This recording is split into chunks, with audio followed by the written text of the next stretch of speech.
तर लेडीज बारच त्या ठिकाणी चालतात, डान्स बारच चालतात. हे खात्रीपूर्वक आता तुमच्यातला कोणतरी लगेच म्हणजे तुला कसा काय माहिती तू गेला होतास काय? माझ्या आयुष्यात मी कधी गेलेलो नाही.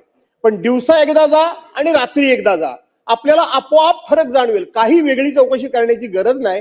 काही नियम केले आणि ते नियम त्यानंतर मात्र सर्वोच्च न्यायालयाने आपले नियम बाह्य केले नाही.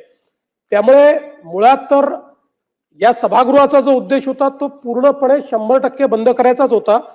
पण दुर्दैवाने सर्वोच्च न्यायालयाने हे घटनाबाह्य आहे आणि त्याच्यात त्यांना अधिकार आहे अशा सगळ्या गोष्टी केल्या. मान्य सदस्यांनी जी मागणी केली आहे त्या संदर्भात सखोल चौकशी करून जे जे याच्यामध्ये दोषी आढळतील किंवा अशा पद्धतीच्या काही तिथे प्रकार सुरू असतील तर त्याच्यावर कारवाई करण्यात येईल. अध्यक्ष महोदय, मंत्री महोदयाने लिखित उत्तर दिलेलं आहे, ते तोंडी उत्तर दिलेलं आहे, ते कारवाई करू वगैरे वगैरे हे नेहमीचीच उत्तर असतात, त्यात काही नवीन नाही. पण मंत्री महोदय, आपल्याला आता मुंबईमध्ये कुठे काय डान्स बार वगैरे आहेत ते माझ्या आयुष्यात कधी मी बघितले नाहीत. परंतु तुम्ही रात्रीच्या वेळेला एकदा पनवेलला जा आणि दिवसाचे एकदा जाऊन बघा. दिवसाचे संपूर्णपणे अध्यक्ष महोदय ते सगळे धाबे, ते बार, ते हॉटेल्स पूर्णपणे बंद असतात. एकही हॉटेल उघडं नाही. परंतु पनवेलच्या बाजूनं मुख्यमंत्री महोदय तुम्ही रात्रीचा प्रवास करून बघा. हा रात्रीचा प्रवास करत असताना आत बाहेर कुठे जायची गरज नाही, मेन हायवेतच मी बोलतोय. दोन्ही बाजूनं इतक्या सगळा दुसरा लखलखाट, ते संपूर्णपणे लाइटिंग, तो सगळा आवाज, ते सगळं पब्लिक, हे रस्त्यावर कुठल्या प्रकारचा ऑर्केस्ट्रा बघायला येतं मंत्री महोदय? त्या ठिकाणी कुठलाही ऑर्केस्ट्रा नाही, तर लेडीज बारच त्या ठिकाणी चालतात, डान्स बारच चालतात. हे खात्रीपूर्वक आता तुमच्यातला कोणतरी लगेच म्हणजे तुला कसा काय माहिती तू गेला होतास काय? माझ्या आयुष्यात मी कधी गेलेलो नाही. पण दिवसा एकदा जा आणि रात्री एकदा जा, आपल्याला आपोआप फरक जाणवेल. काही वेगळी चौकशी करण्याची गरज नाही. आणि म्हणून खरोखर जर आपल्याला याच्यावर बंदी आणायची असेल तर आपण या विषयामध्ये एकदा खात्री करून कठोर कारवाई कराल का मुख्यमंत्री महोदय? नाही अध्यक्ष महोदय, आपल्याला कल्पना आहे की या राज्याच्या विधानसभेमध्ये माननीय RR पाटील साहेब असताना आपण डान्स बार बंदीचं विधेयक आणलं आणि आपण डान्स बार बंदी केली. त्यानंतर सर्वोच्च न्यायालयाने ते आपलं विधेयक हे निरस्त केलं. ते निरस्त केल्यानंतर मी मुख्यमंत्री असताना पुन्हा आपण नव्याने विधेयक आणलं आणि पुन्हा डान्स बार बंदी केली. पुन्हा ते सर्वोच्च न्यायालयामध्ये गेलं आणि सर्वोच्च न्यायालयाने ते निरस्त करताना त्यावेळी हे सगळे जे डान्स बारचे मालक आहेत यांनी त्या ठिकाणी असं सांगितलं की आम्हाला डान्स बार नाही, आम्हाला ऑर्केस्ट्रा बार चालवायचे. मग सर्वोच्च न्यायालयाने त्या संदर्भात आपल्याला निर्देश दिल्यानंतर आपण अत्यंत कडक अशा प्रकारच्या अटी शर्तीचा पुन्हा कायदा केला. ज्या कायद्यामध्ये ही जागा वेगळी असेल, इथे अल्कोहोल विकता येणार नाही, त्याच्यामध्ये पार्टिशन करावं लागेल, अशा सगळ्याचा कायदा आपण केला. पुन्हा सर्वोच्च न्यायालयाने तोही कायदा आपला निरस्त केला. पुन्हा आपण नव्याने काही नियम केले आणि ते नियम त्यानंतर मात्र सर्वोच्च न्यायालयाने आपले नियम बाह्य केले नाही.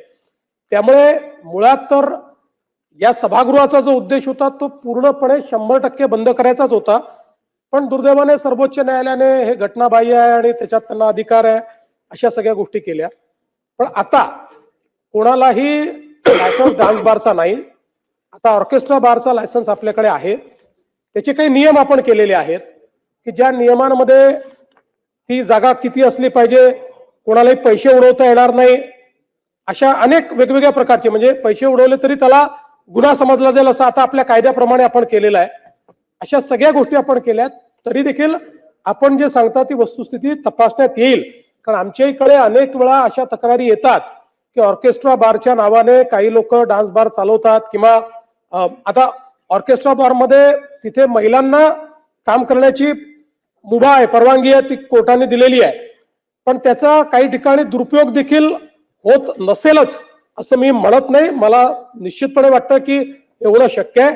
त्यामुळे आपण जे पनवेलचं सांगितलेलं आहे त्याची तपासणी पुन्हा एकदा केली जाईल. नेहमी तिकडच्याच तक्रारी जास्त येतात. तो जो आपला सगळा भाग आहे त्या बेल्टच्या, पूर्वी जेव्हा कायदा केला त्या बेल्टमुळेच आपण हा कायदा केला होता. त्यामुळे पुन्हा तिथली तपासणी करण्यात येईल. आणि जसं राज्यमंत्री महोदयांनी सांगितलं की काही आपण आता कारवाई करतो, काही ठिकाणी लायसन्सेस त्यांचे आपण सस्पेंड करतो आपल्या कायद्याप्रमाणे. पण असं लक्षात येतं की सस्पेंड झालं, 15 दिवस बंद ठेवला, पैसे पुन्हा भरले की पुन्हा तशाच पद्धतीने ते सुरू करतात. त्यामुळे कालच आम्ही त्याचे आदेश दिलेले आहेत की एकदा सगळ्या निर्णयांची तपासणी करून त्यांना जी काही फेअर सुनावणी असते किंवा प्रिन्सिपल ऑफ नॅचरल जस्टिस असतो याचा एकदा नीट विचार करून 3 वेळा किंवा 5 वेळा असं काहीतरी एक आपल्याला ठरवावं लागेल की जर त्यांचं उल्लंघन झालं तर मात्र मग त्यांना परमनंटली ते बंद करण्याचा कायद्यामध्ये तरतूद करायची. तर त्या संदर्भात काल आमची बैठक झालेली आहे. त्या बैठकीनंतर लॉ अँड ज्युडिशियरीला तसं सांगितलंय. आमचा प्रयत्न असेल की याच अधिवेशनात किंवा फारदर पुढच्या अधिवेशनापर्यंत कायद्यामध्ये अशा प्रकारची तरतूद आम्ही करणार आहोत. प्रश्न क्रमांक 6. महाराष्ट्रातील सर्व बातम्यांचे विश्वासार्ह व्यासपीठ सकाळच्या सर्व सोशल मीडिया प्लॅटफॉर्मला लाईक, फॉलो आणि सबस्क्राईब करा. तसंच सर्व नोटिफिकेशनसाठी बेल आयकॉन प्रेस करायला विसरू नका.